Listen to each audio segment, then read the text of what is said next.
The following is a set of brief instructions on how to play the Dead Poets game. Most of you have probably never heard of this ancient phenomenon that circled around England in the late 1800s during the Industrial Revolution. This practice can still be used by certain people, but I must warn you that what you will partake in is extremely dangerous. You must follow all instructions perfectly, or else your life will forever be endangered. Now, you might be asking yourselves, what is the Dead Poets game? In the late 1800s, stories of ghosts and goblins were circling all throughout Northern Europe. Everybody only thought of these spirits as mere fairy tales. It was, of course, all too true when one night at the London theatre, someone performed this exact game in front of a large audience. This man was a psychic who was mostly renowned for his unbelievable talent of precognition. Alexander Kingsley was his name. He mostly performed magic tricks and various other acts of illusion that even I can't figure out. One of which was when he seemingly cut off his own foot and then reattached it in only 60 seconds. Of course, I'm just getting sidetracked. With the craze of the ghosts and demons becoming famous throughout the world, Alex used this to his advantage. He was going to play a little game that he had heard of and wanted to test it out if it was real or not. The items needed are a candle, 2 glasses of wine, a table, and 2 chairs. You'll see why later. Alexander heard of the tales of what would happen if he played the game, and thought it would be a good idea in order to bring in profit. You see, at the time his tricks had, well, gotten a little stale, if you know what I mean. The idea of actually summoning a ghost on stage was the perfect idea to reel in a crowd. Soon, posters and advertisements were plastered all across London. Come and see the mysterious ace. For tonight, at 8 o'clock, he will summon the undead from their peaceful slumber. Come and see for yourself at the London Theatre House. Of course, this was back when literally everybody was a gullible idiot. Although, nothing has really changed now, has it? At that very night, Alexander, or Ace, was going to perform the game improperly. He wasn't acquainted with the key rules one has to follow. The rules. Number 1, you have to be alone. Number 2, you have to do it in the place where someone has passed on. Number 3, you have to take everything seriously.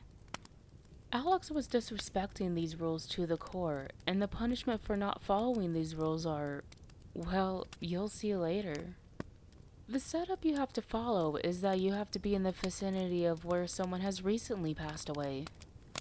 In fact, you need to place your table on the exact place in which they had passed away. You need to put your chair where the victim's head was pointing, and the other where the legs were. It also matters who died. It needs to be the body of a poet, hence the name. A poet can also be described as a calm, well-spoken, and nice soul. So if your husband was a very humble and collected person, then you can play this game. The reason for this is because when you contact the spirit, it'll often take the shape of a soul trapped in that area. If you want to have a nice conversation with the spirit, you wouldn't want it taking the shape of a demon, now would you? This brings us to the first rule. Be alone. If you aren't alone, then the spirit may possess the poor soul who didn't sit down in the head chair, as I call it. And trust me, it is very hard to save a soul from this fate. If the other person gets possessed, the ghost will have full control over the body. Sometimes if it's a demon, then your friend may do unspeakable things to you and anyone around him or her. The same rule applies to you if you don't sit down in the head chair, or if you don't have the table placed in the right spot. If you're like me, at this point you've probably predicted the fate of Alexander and his audience. But trust me when I say this, not following the rule in which you're supposed to act in a sensible manner is the worst one of them all. And poor Alex was a 19th century magician with brightly flamboyant colors for clothes. Not following this could haunt you for the rest of your days, but the fact that Alex was breaking all of these rules was even worse.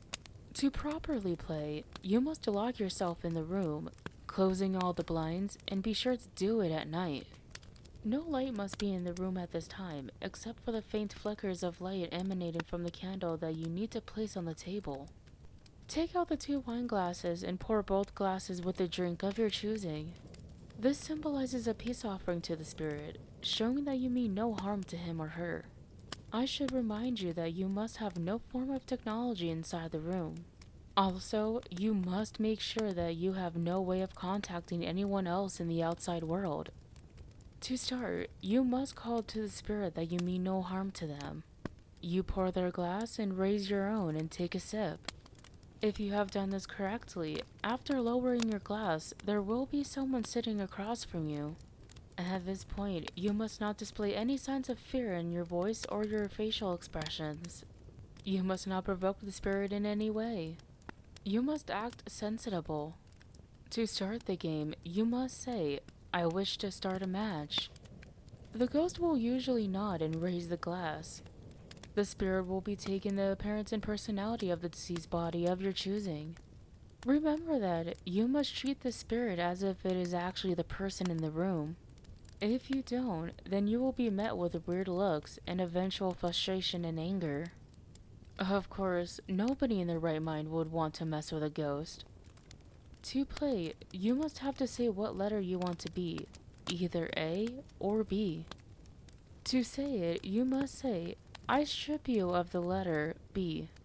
If done properly, the spirit will take another sip. I should remind you that every time the entity takes a drink, you must too, for this will be your timer. When both glasses are empty, the spirit will leave. If both glasses are uneven, the spirit will not leave until you have finished. Now again, you might be thinking to yourself, that isn't so hard. All I have to do to finish is to finish drinking and then he or she leaves. What's the big deal? Well, I can certainly tell you that you would want to spend as much time away from this spirit as much as possible. This creature is purposely trying to get you under the influence so that you can reveal your deepest, darkest secrets. It can find out about your personal life, your job, family, your relationships, etc. This is just a way so that the spirit can enter your mind and slowly dissolve it. Just by choosing choice words, it can cause some people to unalive themselves. Some entities have powers and abilities that we are yet to fully understand. Angering, pleasing, or agitating a spirit like this can have dire consequences. The game plays like this. Player A will ask a question, and Player B will have to answer it. After the spirit answers, it will take a sip. Then the letters will alternate. Then you will be Player B. The spirit will ask a question and then take a sip. You can ask any questions you want, and so can he or she. You keep alternating until you both run out of wine. Whenever this happens, whoever is Player A when the wine runs out automatically wins the game. If you win, the spirit will raise his or her glass and walk into the shadows. Remain seated even when he's returned to his rightful place. Blow out the candle, turn on the lights, and exit the room. It sounds relatively easy, doesn't it? Of course, what happens when you lose is a whole other story. If you lose, then the spirit will blow out the candle. Turning on the light is probably the best defense mechanism against the spirit. Ghosts aren't drawn to light and often avoid it. Still, that doesn't mean you're safe. This spirit may start following you through your life. Every time you go into a dark room, you'll see it just out of the corner of your eye. Whenever you look into a mirror, you'll see it standing right behind you. It'll stalk you and hunt you down until you finally muster up the courage to say these words. This soul is yours. It is yours to do business with. If you say this successfully, then you black out. You will wake up in a room similar to your own, except darker and stranger. There's no doors or windows, just a bed. This spirit now has your soul, and it can choose to do whatever it wants with your body. Think of this strange realm as a sort of waiting room. As soon as someone else wants to play, you will be summoned and be forced to play. If you lose, then you will be forced back into that room and you will have to wait again. Sounds pretty damn easy, doesn't it? Usually you are the only person in this dimension, and until you are summoned, nobody else can enter. A year before the phenomenon had spread to England and made popularized by Alex, a violent prisoner named Pierre played the game. Using the passings area of his unlucky cellmate, he had heard of this game and had heard of the effects. He thought that if he lost and was summoned in somewhere like England, he would be able to make his escape from life imprisonment. So, locked up in this French prison, he performed the game. He purposely lost, not knowing how horrible his fate actually was. He spent a whole year in his hellish prison, screaming in agony, banging on the concrete walls as he got no response from anyone or anything. He went insane. He became the very definition of a demon. He wasn't able to form sentences. He couldn't hurt himself. He couldn't think straight. And all he can think of was leaving that hellhole. Then, one cold November night, Alexander released the demon from his cell. With no real way of a human form, and with an overwhelming audience of bodies to possess, Pierre could not control himself. He was transformed into his natural body. Except he had aged exponentially. He stank of feces. His clothes were tattered and worn out, and he was screaming like a rabid dog. He was foaming from the mouth. He attacked Alex and took his body. Pierre had become Alex. He ran out of the theater. Crowds were running after him, some calling him a genius, and others calling him a monster. Alexander automatically lost the game.